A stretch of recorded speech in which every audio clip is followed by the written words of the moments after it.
Welcome to the Fantasy Champions Fantasy Football Podcast. Here's your host, Morgan Colby and Rick Lemon.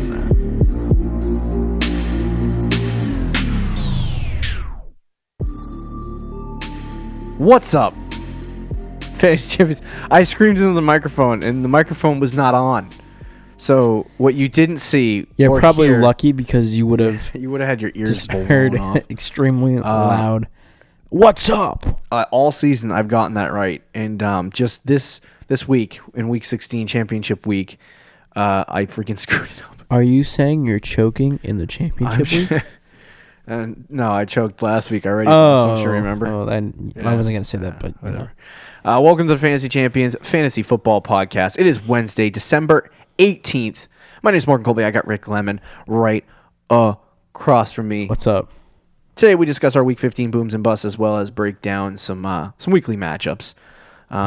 Before we get into that, check out our website, thefantasychampions.com. Follow us on Twitter and Instagram. Like us on Facebook.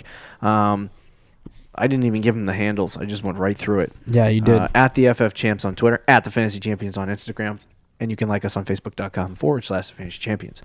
Subscribe wherever you listen. Click the bell on YouTube for notifications. Leave a review and share this podcast with your friendonies. Imagine calling friends friendonies. Friendonies. So I went into this show, right? And we usually have this issue every single freaking week where Fantasy Pros completely blows chunks on the weekly, what is it called?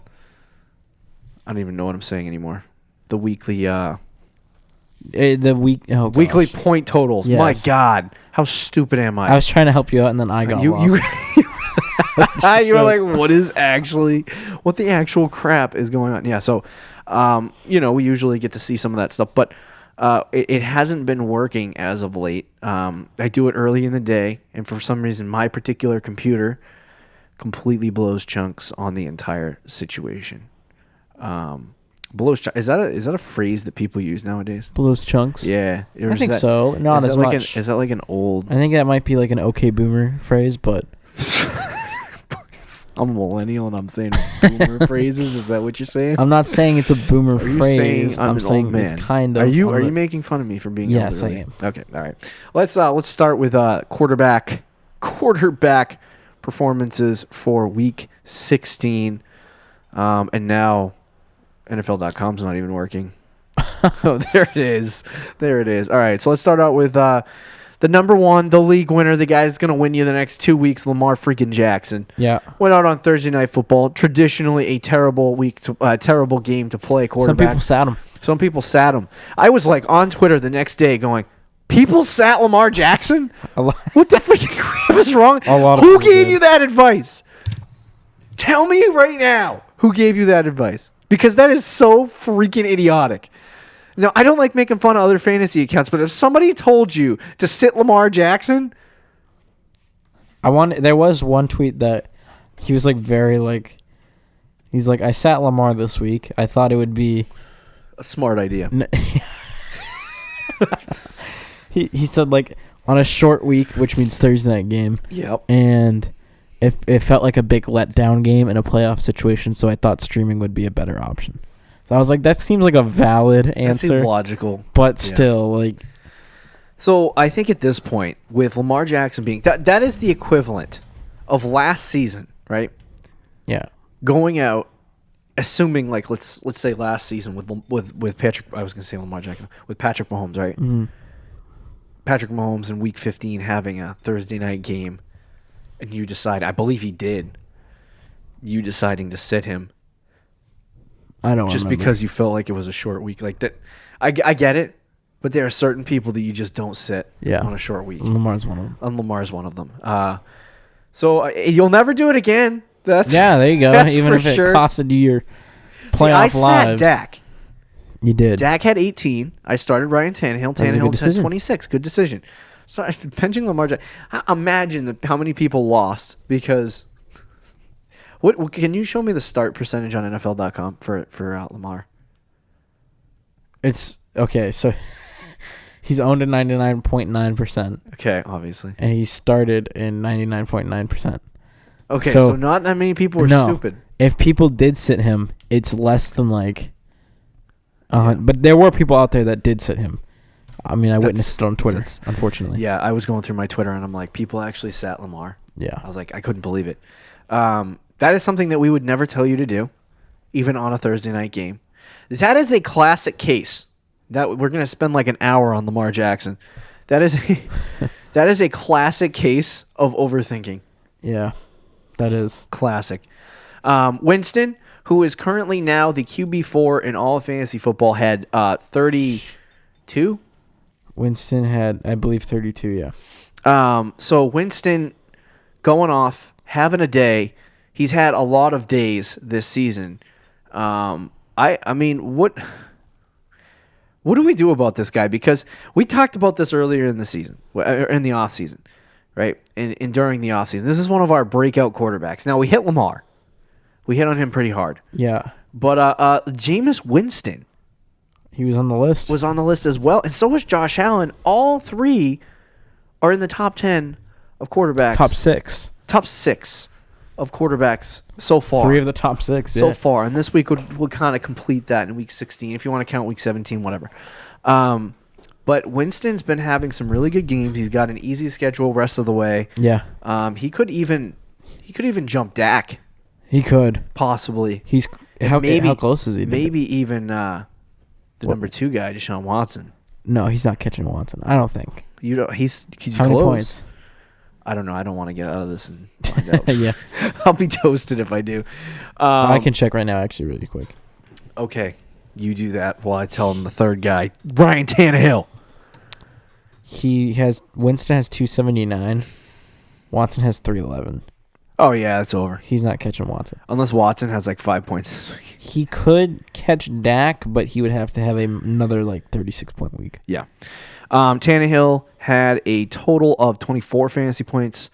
Patrick Mahomes finally came back with 22. Carson Wentz had 21. So Carson Wentz getting back to Carson Wentziness. But the issue with Carson Wentz is not Carson Wentz now. It's that Philadelphia just doesn't know how to play against their own division, I guess. They also don't have a wide receiver. Even though it didn't come back to bite them this week because they played Washington, it might come back to bite them against Dallas this upcoming week. I was going to say they're probably going to get toasted against Dallas, but then again, Dallas is just as large chokers. It's going to be an epic trash can battle. Oh, dude, it's going to be 6-7. Trash. Yeah. It's going to be 2-3. It's going to be a safety versus a field goal. Here's what'll happen, right? Oh, 2-3. It'll be 6-7, right? And Zeke will have 200 yards rushing and no touchdowns, and Dak will have 450 yards passing and no touchdowns. And they'll have about 4 interceptions in the red zone. They'll fumble the ball on the goal line three times. Oh, gosh. It's about to be a trash week. You know who the leading offense in terms of yards is in the NFL right Cowboys. now? It's the Dallas Cowboys. Yeah. They just don't know how to get things done in the red zone. They don't. Anyway, Russell Wilson had, I believe it was 19? Wilson had 20. Oh, yeah, it was 19, yes. 19. And then Matt Ryan also had 19. Dwayne Haskins also had 19. You know what's hilarious about this? The team I was playing this week would have been better off just starting Matt Ryan. Yeah. What the hell, man? Oh, Baker had 18. Is San Francisco slowly choking? They gave up 30-something to, fantasy. Obviously they lost to Atlanta. Fantasy-wise, is that what you said? Yes. Because they gave up to quarterbacks because they gave up 30+ to Drew Brees last week, and then this week 20 to Matt Ryan. Oh, flip. Yeah, you might be right. Dak Prescott had, what is that, 17? 17.6, yeah. Baker had around 16. He had 16.9. So, Watson, 16 points. See, this is what I'm talking about. Winston can have a 30-point game, and Watson can have another, 15 burger. It actually could happen. Yeah. Kyler Murray had around 16. So, it's kind of a trashy week for quarterbacks. Yeah. Outside of my set of the week, top 8. Aaron Rodgers, 14 points. A-Rod. To Brady. Consistently getting you who was nothing. A start of the week for many people. Are you serious? Tom Brady, yep. Against Cincinnati, I guess. Logical. No, stop it! I keep saying this. Stop it with Tom Brady. My goodness. No, I know. He was bad at fantasy 5 years ago. I think the biggest choke this week, the biggest bust, was probably Jimmy Garoppolo. Yeah, that was probably the biggest bust, considering that so many people, including ourselves. Yeah. But you were even saying this. You were telling me this on like Thursday morning. We talked about this on the podcast, and we did talk about it on the podcast that we were kind of fading Garoppolo a little bit during the week because we figured it would, not for this reason, but we figured like it could be like a blowout game or a game where the Niners just control the ball on the ground. Yeah. Which they tried to do, and it wasn't really going anywhere. And then all of a sudden, their defense decided not to show up, and the Falcons scored. Right. And Garoppolo couldn't bring him back. He wasn't actually, like, statistically speaking, he wasn't bad. Like he didn't have a turnover. Well, yeah. I mean, not good. It honestly was, with Atlanta being as bad as they are, and with their offense being the way that it is, and the fact that it was going to be a shootout. You kind of felt like Jimmy G was going to be a really great play this week. Yeah. But the reasons why we said it might not be a good game for Jimmy G didn't happen. Yeah. It was just not a good game for Jimmy G. Yeah. So, but it did feel like, regardless of whatever we felt like it was, it did feel like it was going to be a bad week for Jimmy. And just coming off the 30-point game, like for people to expect it to happen a second time, it just, I don't know, it wasn't really great. I should have just left it on the waiver wire. You could have started Andy Dalton, who had 4 interceptions this week. I don't know anyone who would ever start Andy Dalton. Yeah, I know. Let's move on to running back streamers for week 16. Running back streamers? Wow. Did I say running back streamers? My You're goodness. Stuck on you yesterday. Show. Running back booms. Kenyon Drake was one of the biggest booms of the week. You said he started in how many percentage of leagues? It was half of what he's owned. I can get 45%. I think it was 45. Yeah. So he had 137 yards, 4 touchdowns, 1 reception, and 9 yards and 22 carries. If you started him, you won. Like, it's not even a question. If you lost this week at Kenyon Drake in your starting lineup, you probably didn't start anyone else. Yeah. Or the other team had like Christian Lamar McCaffrey and Lamar. Yeah. I mean, yeah. But Kenyon Drake, I mean, he's been since he got traded there, he's not benefited from an easy schedule. That's for sure. And I do want to pull this up, and I wish Fantasy Pros worked, but over the last couple weeks since he was traded to the Arizona Cardinals. Mm-hmm. Wow, this is taking a lot for my brain to get up. I was going to say. Since he was traded to the Arizona Cardinals, I wish I could pull it up, but I believe he's been an RB 12 and up, I believe.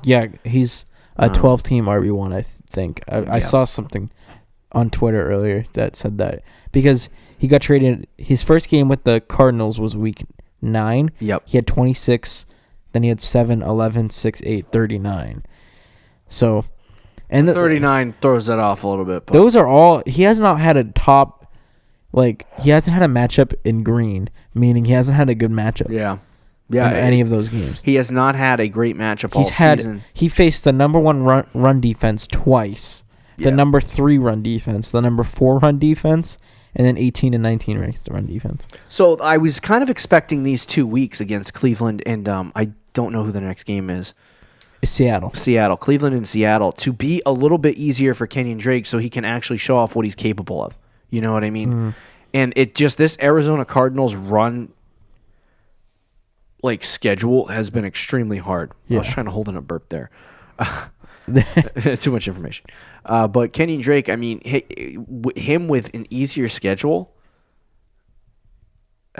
Next year. Yeah, next year. I'll wait. Christian McCaffrey, league winner times 2. How many years in a row? Back to back. Dude, I shouldn't fade him again next year. But you will. But I will. I literally, Christian McCaffrey it's burned me multiple times. You're doing the Max Kellerman, Tom Brady falling off a cliff, where it's like, oh, well, he did. I think he's going to stink. Then he does good. Well, there's no way he's going to do it again 2 straight years. He does good again. And you're just going to keep saying it because there's no way he can do it 5 straight years. The second I say it. There's no way. The second I say Christian McCaffrey's going to be good this year, boom. Dead. Yeah. Then he tears the ACL and retires from the NFL. Yeah. Seriously.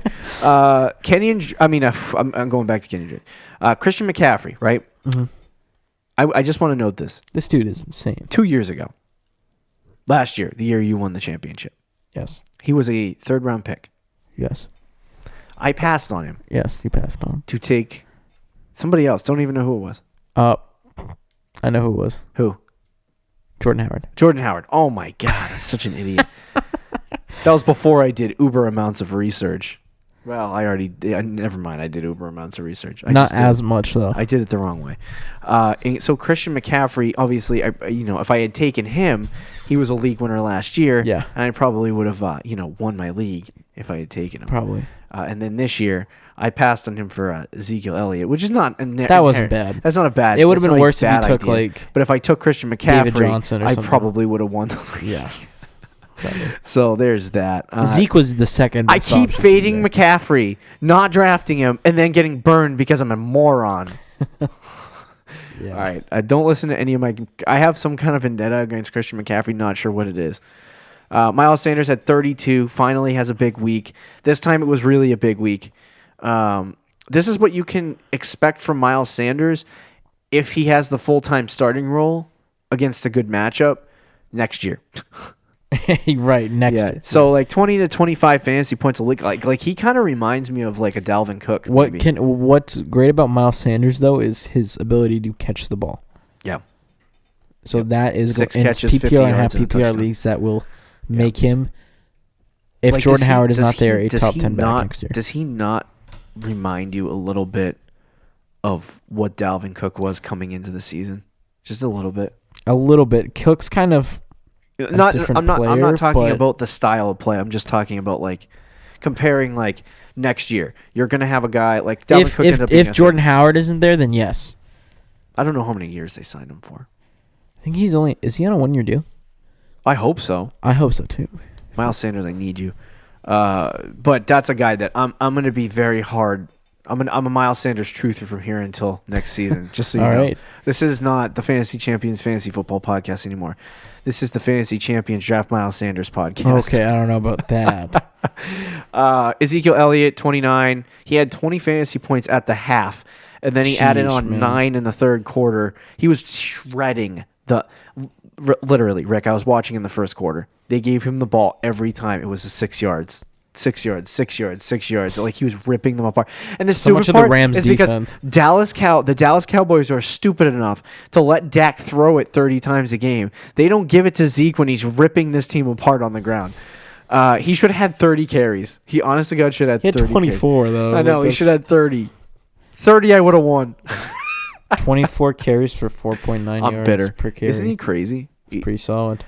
Like it was funny. I was watching with my brother, and I've because I've owned Zeke since he began in the league. You've had him 3 straight years. I've had him 3 straight years, and this year I had Dak. So every single week I watched Cowboys games. It's ridiculous. Every single week, and so everyone else first sees a Cowboys game that they haven't watched all year, and they're like, "Oh, the Cowboys! Wow, this team blows, or this team's good, or they have this, or they have that." So my brother Brandon says. He says, "Wow, Zeke's good." I was like, "I know." I was like, they don't give. Like, it's funny because I sit here and I say they don't give him the ball, but it's because they don't give him the ball consistently. Like, if he starts ripping off 5-6 yard runs, what they'll do is they'll give it to him. He'll get a 6 yard run. They'll give it to him again. He'll get a 5 yard run. First down. Zeke does his little like eat motion, whatever you want to say, and then they'll throw it 3 straight times with Dak. Incomplete pass, 3 yard catch. 3 and out. And it's like you could have just gave it to Zeke the whole drive and he scored a touchdown. Anyway. You can say that about a lot of teams, though. I know. Zeke is good at football and Dallas is not. You know what? Who's another guy that we'll probably get to him later in the list, but who's exactly and I've just noticed that who's exactly like Zeke, I think. Yeah. Similar player, and the offense does the same thing. Nick Chubb.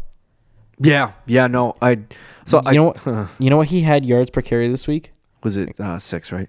7.5. Wow. He only had 17 carries, but he went off. He had 127 yards and 17 carries. The week before that, you know what he had? Good. He had 15 carries. For how many yards? 101. 7.1 yards per carry. Yeah, Nick They don't give him the ball enough. It's ridiculous. Baker Mayfield is not that good. It's because everyone has, so yes, Nick Chubb not getting the ball has not really affected him too much. No, but he could be so much better. He could be so much better. I think Kareem Hunt being I think he should. Yeah, has been in it. The big problem is that I heard somebody say this when Nick Chubb was playing. They said Zeke is Saquon's an athletic back, right? Yeah. Zeke is he just hits you extremely hard every single time, no matter. He looks like he's gonna lose 3 yards and he gains 3 yards. Zeke is just a very, very downhill runner. Nick Chubb is he's not super athletic, and he's not as much downhill as Zeke, but he's kind of a mixture of the two. So the guy said that he's like one of the best. He's probably the best all around back in the league, and I disagree with that immensely. He's not best all around back in the league. I think if you had to take best all around back, it would be Christian McCaffrey, but that's beside the point. Yeah.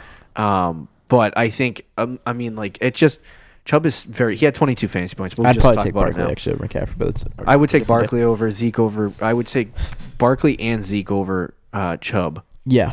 If you were talking about just take fantasy football out of it, McCaffrey. Yeah, Barkley, I'm not talking fantasy football. I would take Barkley number 1. Barkley 1. Okay. And this is coming from a huge McCaffrey guy. You know me. But I would take Barkley. Because McCaffrey just gets the ball a lot. He does. But he doesn't win you anything.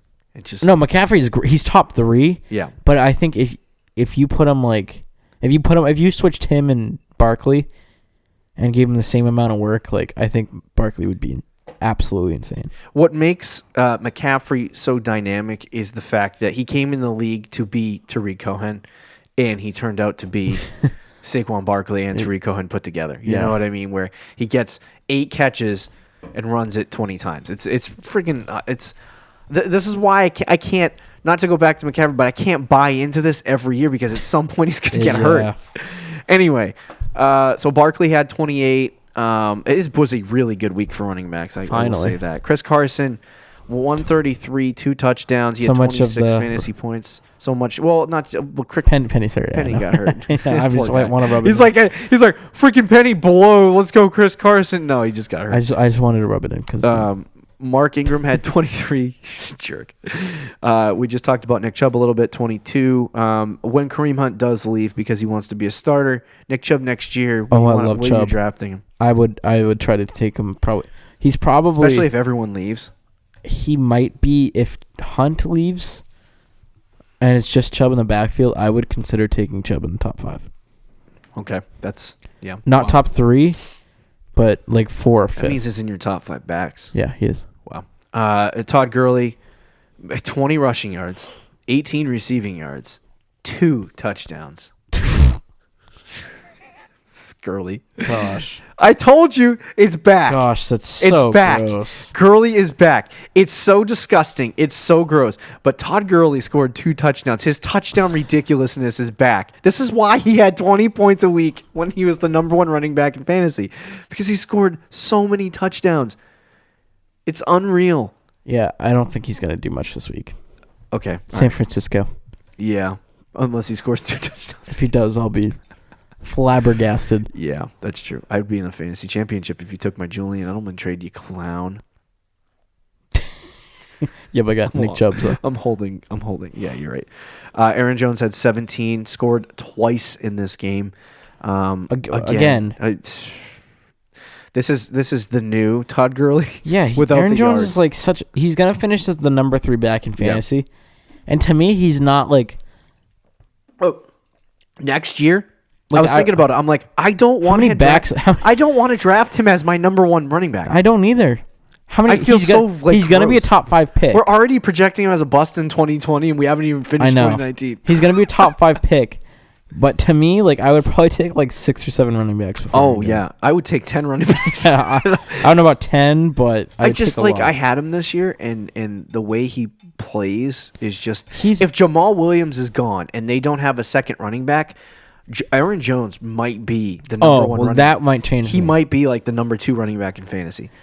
Just because of how much they use him. But they kind of use him like McCaffrey, but he doesn't have the same amount of touches, but he needs more touches. If he had the same amount of touches. If they're in the red zone, he's getting the ball. Yeah. Yeah. That's why I traded for him. He's had so many games under 10 points this year, though. I know, it's gross. He's had 1, 2, I can't wait 3, to do the bust 4, percentage 5 on Aaron Jones games under 10. I cannot wait because so many people are going to be, oh my God, I love Aaron Jones. And I'm going to give him the bust percentage and they're going to be like, what? I'm I'm like, yeah, you probably lost as many weeks as Aaron Jones won you. He probably lost you. Yeah, the same amount of weeks. Yeah, Mixon kept it going. If you watched any of that New England Patriots game, Mixon was having his way against the second best run defense in the NFL. He is going to be scary good next year. Well, if the Bengals get better. Well, Cincinnati figured out how to use him. Yeah. And it's shown the last 6 to 7 weeks. So I still think their O-line needs to get a little better, though. Oh, I agree. I agree 100%. But they need a better offense because it doesn't matter if Joe Mixon's like he could run for 136 yards every game during the regular season. He's probably gonna have another great week this week too against Miami. Oh yeah, definitely. But it doesn't matter if he gets 120 to 130 all-purpose yards every single week if he doesn't score any touchdowns. Yeah, he'd basically just be a Leonard Fournette. Hey, I brought up Peterson last week. Yep. Since Darius Geis is on IR. I hated this so much. And you were like, maybe. And so I don't disagree with you, but he did get 16. It's disgusting. Week, so. And he's playing the Giants at home next week, so yeah, he's probably going to be a good start. Let's talk about some busts really quickly. So for the hype surrounding Mostert, do you consider 9 points a bust in FPPR?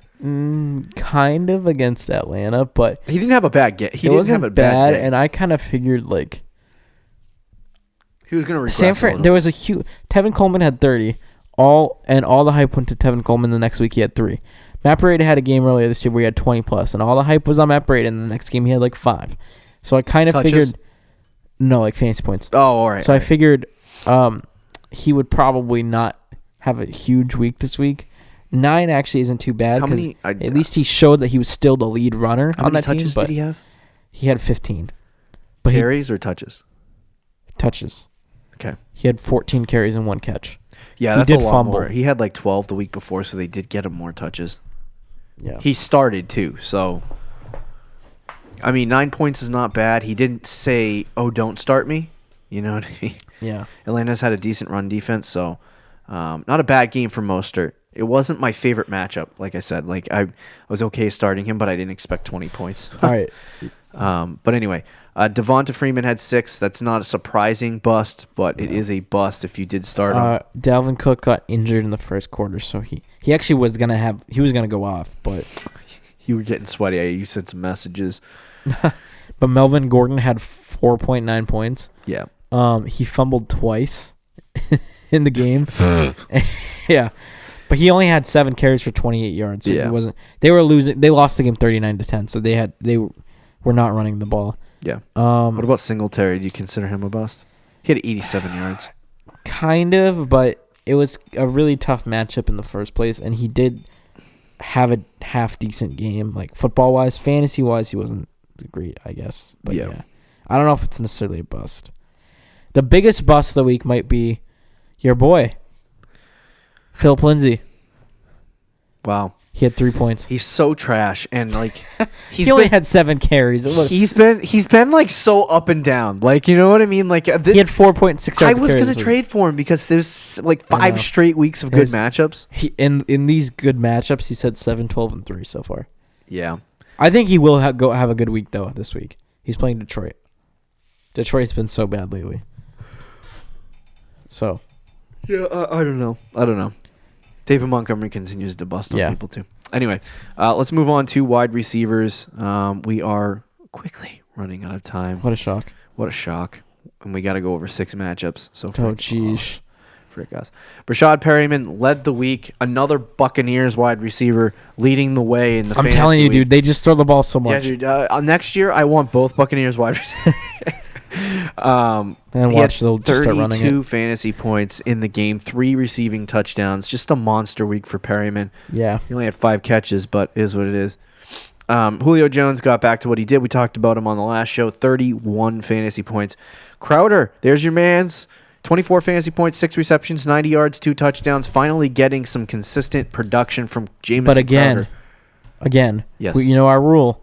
When Crowder goes off, Anderson doesn't. And when Anderson goes off, Crowder doesn't. Yeah, so we'll see. And it's almost been 3 weeks of Crowder going off.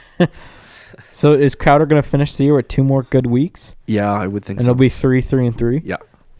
Tyler Lockett. I told people on Twitter, and they didn't agree with me to start Lockett. Well, there you go. 8, 120, and a touchdown. So there you go. Tyler Lockett having a great day. Terry McLaurin had 21. A.J. Brown, 21. Tyreek Hill had 21. Devontae Parker had 21. So my fantasy advice is turning out very good this week. Yeah, there you go. Look at that. I told people to start Parker. I told people to start Lockett. I told people to start Brown. I think the only bust I had was I told people to start Mostert. Yeah, and that's not too bad. Yeah. Anyway, you had Devontae Adams with 19. Stop me if you want to talk about anyone. DJ Moore was 16. Allen Robinson was 16. Sterling Shepard with 15. Godwin and Hopkins with 14 and 14. Keenan Allen having another 99. Who's been slowly increasing. Slowly consistent. And then Odell, I did want to talk 13 targets for Odell Beckham. Is this a trend? Or was this just him getting 5 targets on the last drive? It might have just been that, but I think it should be a trend. And you know what the garbage part is? I had this guy named Darius Slayton, right? And I got the guy was started against me. He had 3 targets, 2 receptions, 31 yards, and a touchdown. Toasty.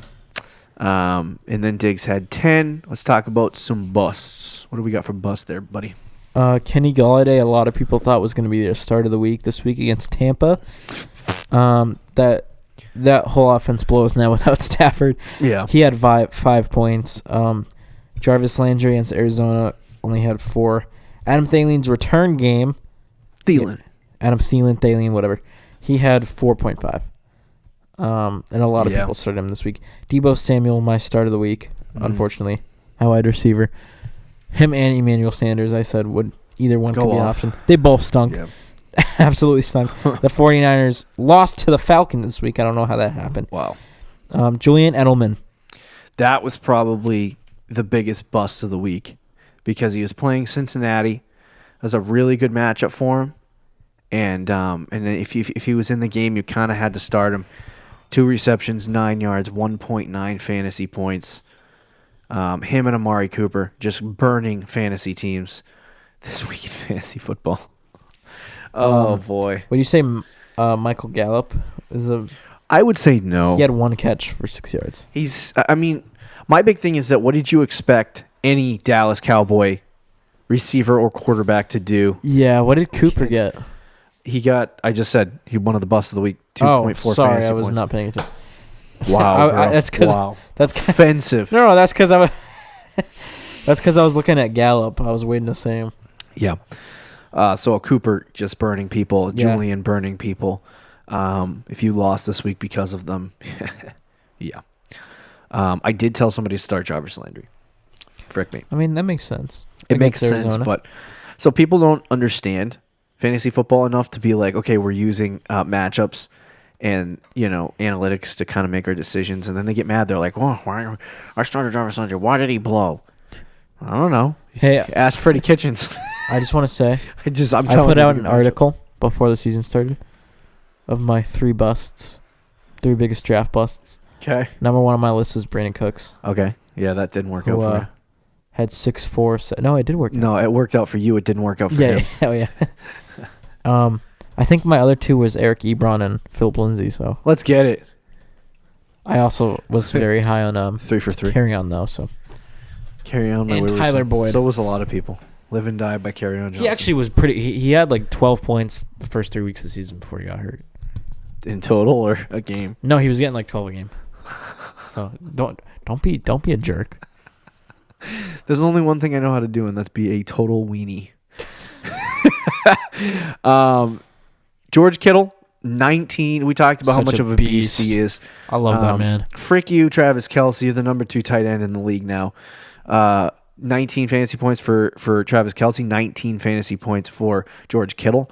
If you want to talk about the decimal points, George Kittle had 0.2 more. Yep. Tyler Higbee has ascended. I wish I could open up his stats from the whole season. Who needs Gerald Everett, I guess? I know. Higbee has ascended into greatness. We had 14 targets this week. Yeah, I know he did. 12 catches. They don't know who to throw to anymore. I guess not. Waller had 8 catches, 122, 16. If the Oakland Raiders don't add any receivers in the offseason, right? Mm-hmm. Any receivers, Darren Waller could have another boom season next year. Yeah. I, for one, will not be drafting him. You don't want your boy? No, only because I don't want to spend a high draft pick on a tight end. Never. I never will. Zach Ertz had 14. Mark Andrews with 13. Jason Witten with 11. And then after that, it's just a dumpster fire. Kyle Rudolph had 6. This is literally Rudolph with 6. Hollister with 3. So Hooper with 3. I was going to say I have 2 big busts. That one of them was Hooper. Henry with 1. After was the number 1 tight end in fantasy, was an absolute beast all year. Since he's come back, he has 4 and 3 in points. He had 4. I told people to sit him against San Francisco too. Yeah. Get it. And then I think Hunter Henry, yeah, who has slowly falling off the map right now. Last 3 weeks after his monster start from coming off the injury, he's had 2, 10, and 1. That's probably the 2 biggest busts of the week. I would say that tight ends don't determine your. No, probably not. Matchups. But if your tight end gets 1 and the other team has Kelsey and gets 19, that is a big difference. That's a huge difference. Yeah. Is there anyone else? I think that's all the busts. Yeah. Like there's only. I can't believe there's only like 12 tight ends that scored fantasy points this week. What the frick is that all about?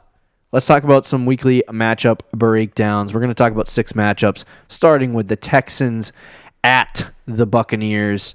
So this is actually going to be a relatively decent game, considering that Houston and Tampa like to score a lot of fantasy points. So let's talk about the quarterbacks: Jameis Winston and Deshaun Watson. Do you like Jameis Winston this week? I do. I love Jameis Winston. Okay, I will start him this week as well. Back-to-back 35. Okay. Back-to-back 30-plus point games. He had 35-plus in our league. Okay, all right, let's chill that down. I'm just saying he has. I just gave you a fact, bro. I'm not. This is an opinion. I said he has had back-to-back weeks with 30-plus point weeks. I thought you were predicting that. No, right, I forgive you. Stating a fact. All right, so and then Deshaun Watson's an obvious start. I wouldn't start any of the running backs for Houston. Either team. I'm not starting any of the running backs. Any for the running backs in this game. So if you want to watch this game for the running backs, whatever. Chris Godwin may play. He may not play. I doubt it. You have to look at we're releasing this Wednesday morning, so you have to look at the injury reports for this week and see if he's practicing, if he's not practicing. If he practices, then that's actually a good sign. But there's a chance. But there are situations that people are discussing that Chris Godwin will not play another game for the rest of the season. I would fire up Perryman. Yeah. Not Watson. And then I would play O.J. Howard. It's so gross, but guess I would too. And then you have DeAndre Hopkins. Good start. Will Fuller. Probably a good start. Kenny Stills. Yeah. Okay, good. And then Darren Fells, the touchdown machine this season. Against Tampa might be a decent point. Yeah, I know. The over-under is 51 points, so it's going to be high scoring. Lot of points to score in this game. It's going to be high scoring. Bills at Patriots. Flip side, this is going to be one of the lowest scoring games of the season. Josh Allen against New England? No. Yeah. Tom Brady. Let's just play a game. Okay. Ready? Josh Allen against New England. No. Tom Brady against the Bills. No. Singletary against New England. No. John Brown against New England. No. Cole Beasley against New England. No. Dawson Knox against New England. No. All right. James White against the Bills. He might be. Okay. It might be a flex option. This is an interesting one, Sony. But Sony Michel's not interesting. He's on your bench. He's probably shoving. Sony Michel, no. Jacoby Myers. No. Sorry, forgive me. I meant to say Julian Edelman, and Jacoby Myers came out. Okay. Julian Edelman. Gosh. Last time he played the Buffalo Bills, he had 5 fantasy points. Yeah, I know. I really don't want to, but you're probably forced to. Yeah, almost forced to. I would say if you have other options, if you have other options, go for it. Go for it. If you have a better matchup, like AJ Brown or Julian Edelman. Probably AJ Brown. Yeah, me too. That seemed like last week a deep dive for Perriman or Edelman. Perriman. Yeah, 100%. So there's waiver wire wide receivers that you could probably pick up this week and start over Julian. But we'll have to see what happens. I think that's all the players that you won't want to discuss for this game. Yeah, I mean, that's 38.5 point over under. We got Rams at 49ers, 46 point over under. 49ers have Jimmy Garoppolo going up against the Rams. Their pass defense is actually pretty good despite recent history against the Dallas Cowboys.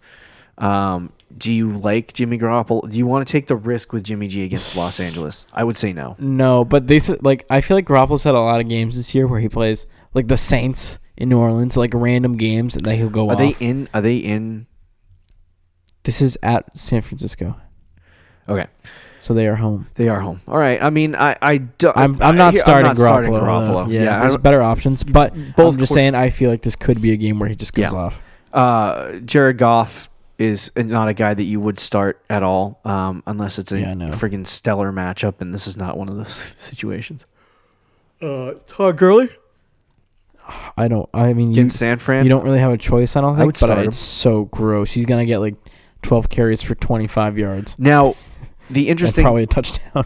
Yeah, I know. Raheem Mostert, I think, could be a good play this week. As far as the rest of the San Francisco backfield at this point, like Matt Breida fumbled twice this past week. So I'm pretty sure Mostert has got this job on lock. He feels like he's the guy right now. So I would start him this week in my flex at least. He's flex worthy. Yeah.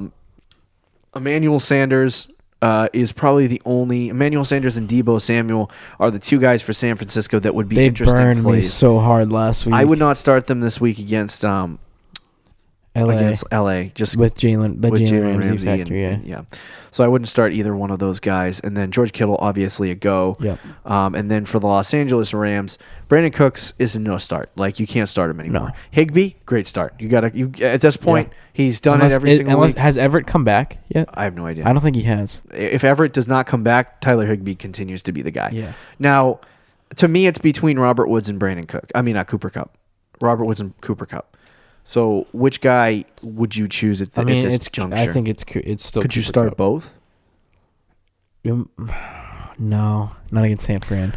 Yeah, it's a tough one. It's really because Jared Goff on the road against San Francisco. I mean, Kupp this past week had 13. I think the only guy in this game that you can start is Cooper Kupp. Yeah, for receivers.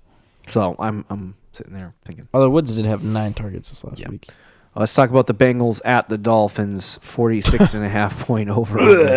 All right, let's play this game again. Bengals and Dolphins. Oh, okay. Okay, Andy Dalton. No. Joe Mixon. Yes. Tyler Boyd. Oh, hold on a second. I'm gonna look this up real quick. Okay. Let me have a stat. Tyler Boyd. A stat. He had a bad week this week. Did he? Yeah, against. Oh, yeah, that was against New England though. You're taking too long. Gosh. Yeah. You almost have me hit the clock. I would say yes, but don't force it. Like, if you need a wide receiver, like, would you start Tyler Boyd or Julian Edelman this week? Julian Edelman. Okay. Yeah. I'd probably start Tyler Boyd. Yeah, I just don't like Tyler Boyd this year. Oh, I don't either. But I mean, I liked him at the beginning of the season, yeah. I like him better with Andy Dalton as quarterback, though. Yeah, that's true. That's very true. And against Miami, so. Fitzpatrick. No. Thank you. That was a common argument. Tannehill or Fitzpatrick this week. Week? Week 15. Okay, yeah. And I was like, no, don't start Fitzpatrick. They scored 13 points as a team, and Fitzpatrick did not have a good game. Yeah. So, anyway, I would not start Fitzpatrick at all, even against Cincinnati. Laird? No. Devontae Parker? Yes. Mike Gesicki? I guess. So many fantasy people came to hear that. They're like, should I start Mike Gesicki this week? So actually, the Bengals have that's what they get. The Bengals have played very well against tight ends this season. They rank. I can put up the exact number, but they're the top 10 against tight ends. That's kind of ridiculous. So, I might not want to start Gesicki this week. Yeah. Let's move on to the Steelers at the Jets. This is also a 38.5 point over under. This is a slow week. Yeah. Mother of God. Trying to watch that game either. Steelers. Saturday games aren't half bad, but no, they're not. They're not bad at all. All right, let's go through the list again. Hold on a second. All right, so Hodges. No. Connor. Yeah, if he plays. If he plays is always the key word. James Washington, Deontay Johnson. With Hodges at quarterback, I really don't want to start anyone. If they start Rudolph. I still, Johnson maybe. Or Washington, maybe. Okay. Darnold? No. Le'Veon Bell? Yes. Yeah. You got to play him. Robbie Anderson or Jamison Crowder? Flip a coin, but I guess Crowder. Start both and hope for the best. Start neither and hope for the. Yeah, that's so true. I mean, if you need a big performance from somebody to beat, I think if you need him, I would just shoot in the dark and start him. But okay. Not against the Steelers, no. Not against the Steelers. You see, now we're having a moral conflict in our minds. Should we start him against Pittsburgh? I'm saying no. I'm gonna say no. One of them will probably do good. Yeah, but it's not worth the risk. Yeah. And then the final game, we got Giants at Redskins. Eli Manning may play in this game, which some people would think that that's not a bad matchup. He also had 13 this week against the Dolphins. I would say no. I would agree with no. Haskins had a good week. Haskins had 20. No. What about Peterson against? He might be a decent play. Yeah, I would agree. That's not a bad play. It's so gross. I hope Peterson retires soon. Oh, that's kind of messed up. Well, it's just some of these people get. Yeah, I think he will too. There's a person in our league that's obsessed with Peterson. He picked him up this week. Yeah, I know they dropped Juju. So I got mad. I literally got heated, and then I yelled at him. I was like, "Why would you pick up Adrian Peterson again?" He's like, "He might have a good week," and I'm like, "Shut up! Stop with this." He's like 102. He's like 34. Yeah, I know. Yes, Peterson is a good play this week. I would. Okay, so Dwayne Haskins playing well again is highly unlikely, which means that McLaren. A lot of people are going to be like, "Oh, do we start McLaren? McLaren had a good week. Is a good matchup. Should we play him?" I'm going to say no. Yeah, it's just because it hasn't been unless you're like super desperate. I know. And then we have wow, I stared at the Slayton, name. Golden Tate, Shake and Bake. Oh yes, of course, yes. Darius Slayton, Golden Tate, Sterling Shepard. I think any one of these guys can have a good week. Maybe not Shepard. But now I'm like sitting here. Sterling Shepard had 15 points. Did he? Week. Yes. Okay, so any one of them can go up then. Yeah. So I'm like literally sitting here. If you have any one of them, yeah, you can start any one of them. If you have more than one on your team, like if you have Tate and Slayton, good luck. If you have them, start them. Yeah. But don't expect all three. Like if you have all three on your roster for some strange reason, don't start all three. He's my wide receiver 1, 2, Choose and one. My flex. Choose one. I'm picking Golden Tate. Okay. If I have to choose one. All right. I would take Sterling Shepard. Okay. I believe that's it. Unless you want to talk about Kadon Smith or no, I don't think I want to spend Jeremy any time in my life doing that. I've wanted the entire season to talk about Jeremy Sprinkle. You can have 5 seconds right now. 5. He blows. 4. I don't even need 5 seconds, bro. Well, you just used it right there. He blows. There you go. Watch, he's gonna get 2 touchdowns this week. Yeah. Bold prediction. Yeah. He'll take it all from McLaren. It'll bounce out of McLaren's hands. Somebody's fantasy championship will bounce right out of McLaren's hands and straight into Jeremy Sprinkles. I mean, if you're starting McLaren in the championship, why are you even in the championship? Yeah, that's true. With that'll do it for this episode of the Fantasy Champions Fantasy Football Podcast. Be sure to listen tomorrow as we break down more matchups, discuss our starts and sits for the week, and our final episode before championship week begins. And then if you have week 17 championships, we have you covered for an entire week of post-championship / week 17 coverage. So don't forget to check out our website at thefantasychampions.com. Follow us on Twitter and Instagram and all that good stuff. Talk to you tomorrow, Fantasy Champs. Peace out. Thank you for listening to the Fantasy Champions Podcast. Make sure you subscribe on iTunes and YouTube and follow us on Twitter at TheFFChamps.